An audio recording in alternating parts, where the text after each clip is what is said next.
कि वो परमात्मा स्वयं यहाँ आते हैं।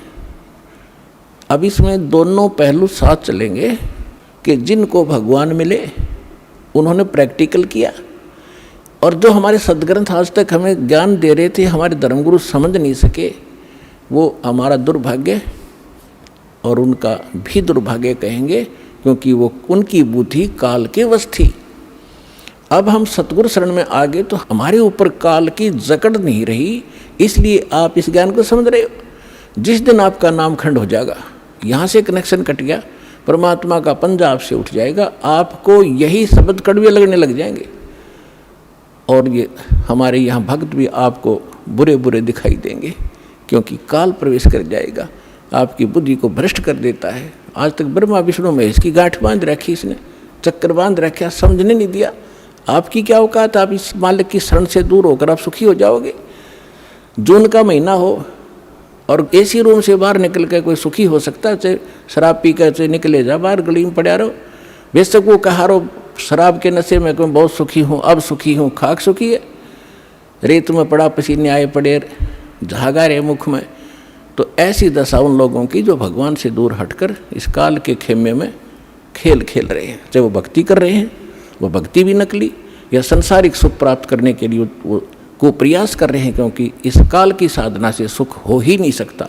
सुख होगा तो इस परमात्मा की ही रजा से, इस साधना से होगा।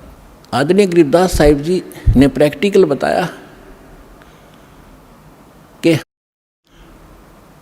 अजब नगर में ले गए हमको सतगुरु आने, अजब नगर में ले गए हमको परमेश्वर आने। आन माने आके, अजब नगर में ऐसे अजब कमाल के लोक में लेकर गए भगवान मुझे खुद आकर के, और जल के बिंब अगाध गति हम सूते चादर ताड़े। अजब नगर में ले गए हमको सतगुरु आन, यानी वो सतगुरु भी हैं, वो भगवान भी हैं। जो सतगुरु होता है, सच्चा ज्ञान जो देता है भगवान ही देता है, भगवान ही सच्चा ज्ञान दे सकता है। तो उनको सीधे भगवान मिले थे, सतगुरु कहो चाहे परमेश्वर कहो। अजब नगर में ले गए हमको परमेश्वर आने, आन माने आके, ये हमारी देसी भाषा हरियाणा की लैंग्वेज में लिखा ग्रंथ है। और जल के बिंब अगाध गति वहाँ सूते चादर तान, चादर तान के सोना, यानी कति निश्चिंत हो जाना, बेफिक्र होकर सोना। एक मुहारा है यहाँ देसी कि अच्छा चादर तान के सोए है, सारे काम कर लिए। तो इस तरह कहते हम तो निश्चिंत हो गए कि साधना हमारी सत्य भगवान मिल गए, आँखों सतलोक देख लिया, सत्य साधना करते रहेंगे, गलती हम करें नहीं, हम निश्चिंत हो गए। हमारे अंदर कोई अब शंका नहीं रही कौन भगवान है और क्या उसको प्राप्त करने का मेथड है, वो सब कंप्लीट प्राप्त हो गया, आँखों देखा। तो दास आपको इतना ही दृढ़ करना चाहता है। देखो, माता पिता अपनी बिटिया का विवाह करते हैं तो वो जाकर लड़के वाले का घर भी देखते हैं, उसकी प्रॉपर्टी से भी परिचित होते हैं, अन्य थर्ड पर्सन से भी पूछते हैं। फिर वो आकर घर बताते हैं कि हम जो लड़का देख कर आए हैं उसके ये बिजनेस है, उसके ये व्यापार है, इतनी उसको प्रॉपर्टी है। तो लड़की को कोई डाउट नहीं होता, क्योंकि पिता बता रहा है। थर्ड पर्सन कहे तो शायद शंका हो जाए।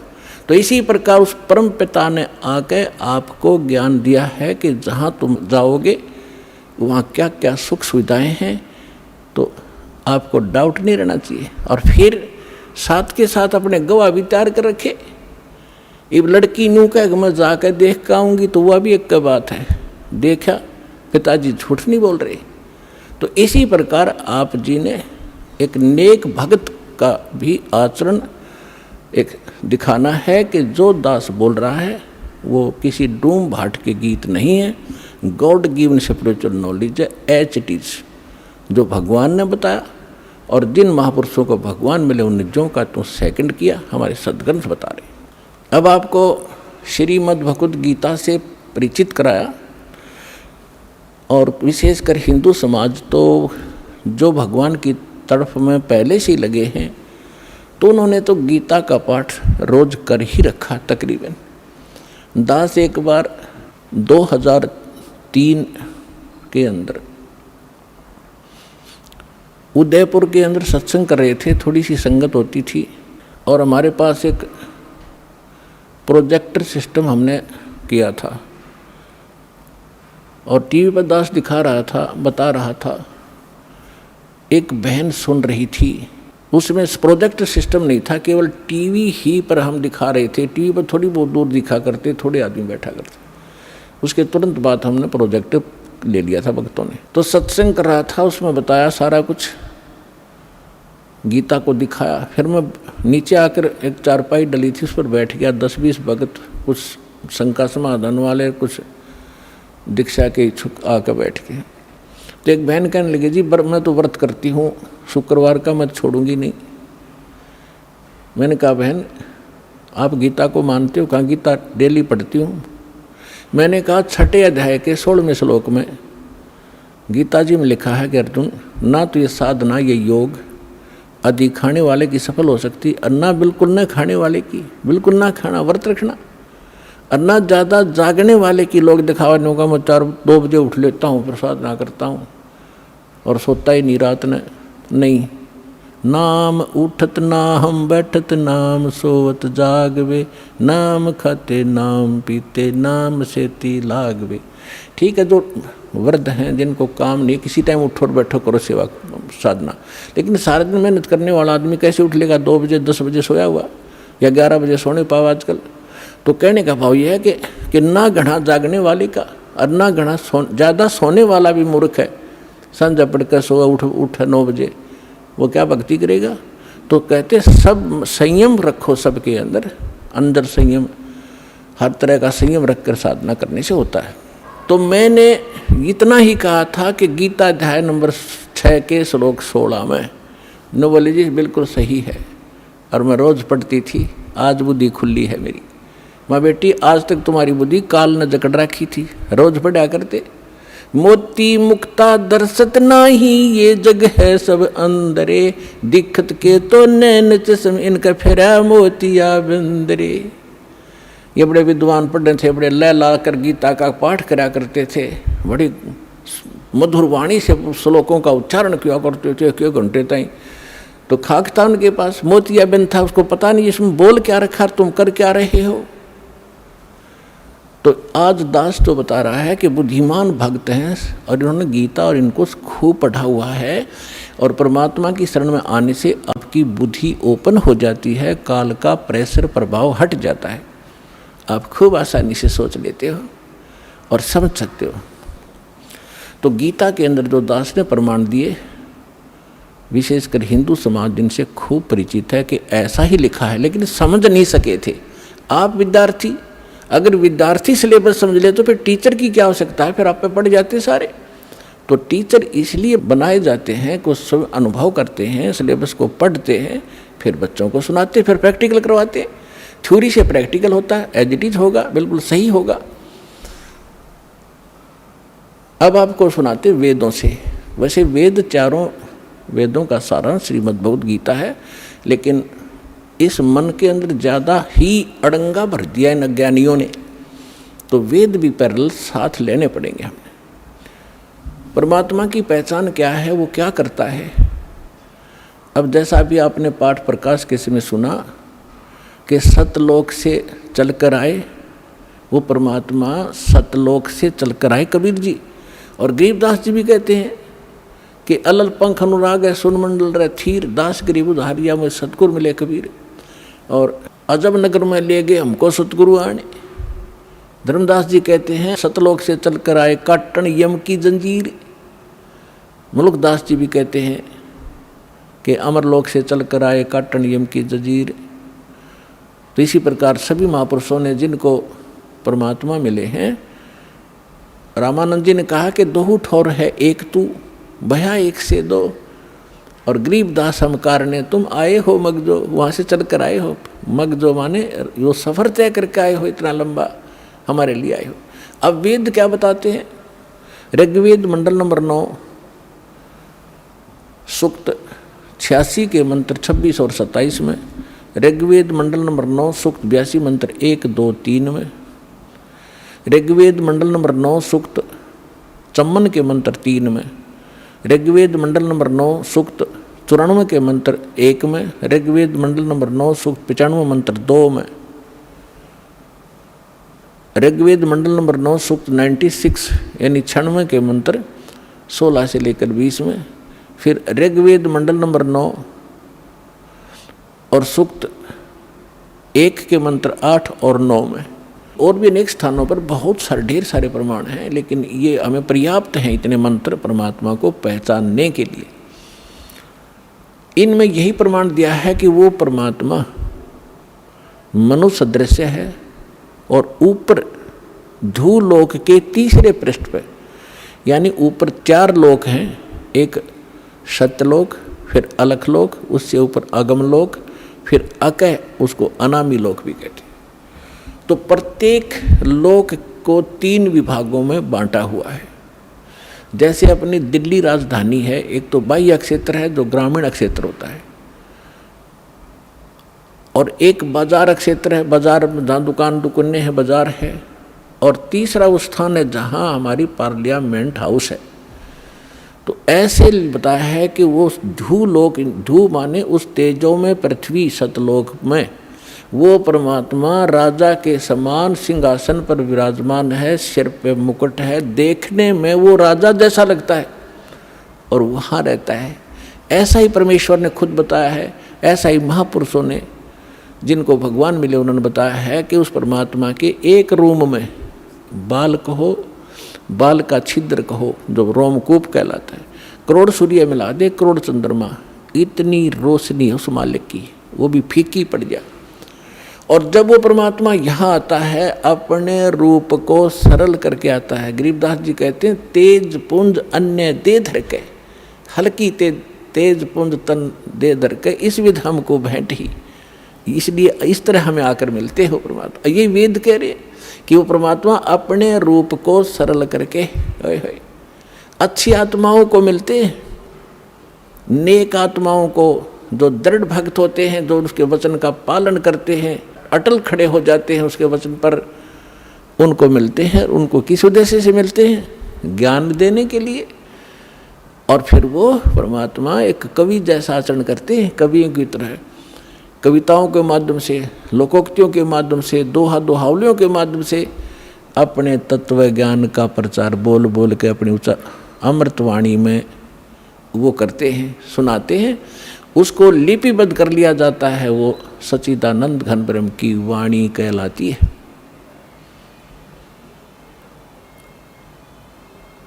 अब ये तो वेदों ने बताया, उसमें स्पष्ट बताया कि परमात्मा कबीर देव है, उसका नाम कबीर साहब है। कबीर देव मन परमेश्वर, भगवान, अल्लाह, खुदा, गॉड, साहब। अब यही परमात्मा उन अच्छी आत्माओं को मिलते हैं। एक समय एक धर्मदास नाम के बहुत बड़े धनी व्यक्ति हिंदू धर्म में जन्मे थे और बहुत ही परमात्मा की तरफ थी उनके अंदर।